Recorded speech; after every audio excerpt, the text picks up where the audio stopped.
Hello hi ନମସ୍କାର ଆପଣଙ୍କୁ ମୁଁ ସ୍ୱାଗତ କରୁଛି ଆପଣଙ୍କର ପ୍ରିୟ ମେଘା ଧାରାବାହିକ ତୋରି ପାଇଁ ତୋ ପାଇଁ। ଆପଣମାନେ ଜାଣିଥିବେ ଚିକି ଏବେ ଅନ୍ଧ ହେବାର ନାଟକ କରୁଛି। ଚିକି ଆଉ ରାମ ଏବେ ସେ ଦୁଇ ଜଣ କିଚେନରେ ଅଛନ୍ତି। ଆଉ ଚିକି କିଛି ଖାଇନି, ସେଠି ଗୋଟେ ଜାଗାରେ ବସିଛି। ଆଉ ରାମ ତାକୁ ଖୋଇଦେବା ପାଇଁ ତା ପାଖକୁ ଯାଇଛି। ଆଉ ଯେତେବେଳେ ରାମ ତାକୁ କହିଲା ଚିକି ମୁହଁ ଖୋଲ, ତାପରେ ଚିକି ପାଟି ଖୋଲିକି ବସିଛି। ଆଉ ରାମ ତା ପାଟିରେ ଖାଇବା ଖୋଇ ଦେଉଛି।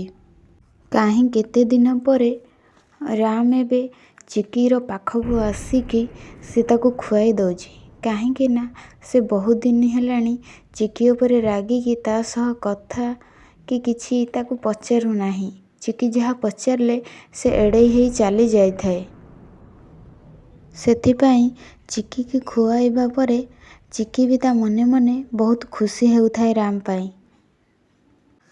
ରାମ ତାକୁ ଚିକିକି ଯେତେବେଳେ ଖୁଆଇ ଦେଉଛି, ଚିକି ସେତେବେଳେ ମନେ ମନେ ବହୁତ ଖୁସି ହେଇଯାଉଛି। ଏବଂ ସେ ଜାଣି ବି ପାରୁଛି, କାହିଁକି ନା ସେ ଜାଣି ଶୁଣି ଅନ୍ଧ ହେବାର ଆକ୍ଟିଂ କରୁଛି। ଆଉ ରାମ ବି ତାକୁ ଖୁଆଇ ଦେଉଛି।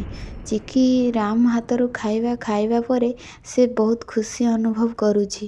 ଆଉ ନିଜକୁ ବହୁତ କଷ୍ଟ ବି ଦେଉଛି।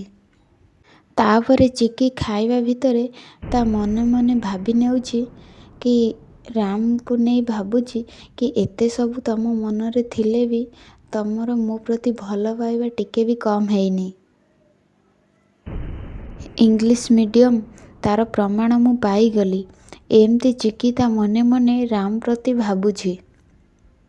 ତାପରେ ଚିକି ପୁଣି ମନେ ମନେ ଭାବୁଛି, ଏ ଭଲ ପାଇବା ମୁଁ କେବେ ବି କମ୍ ହେବାକୁ ଦେବି ନାହିଁ। ଇଂଲିଶ ମିଡ଼ିୟମ୍, ତମ ଭଲ ପାଇବା ମୋ ପ୍ରତି ଏମିତି ସବୁବେଳେ ରହିବାକୁ ଦେବି।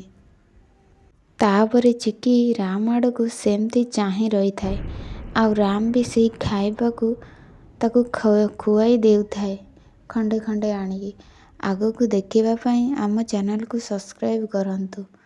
ଆପଣଙ୍କୁ ଧନ୍ୟବାଦ।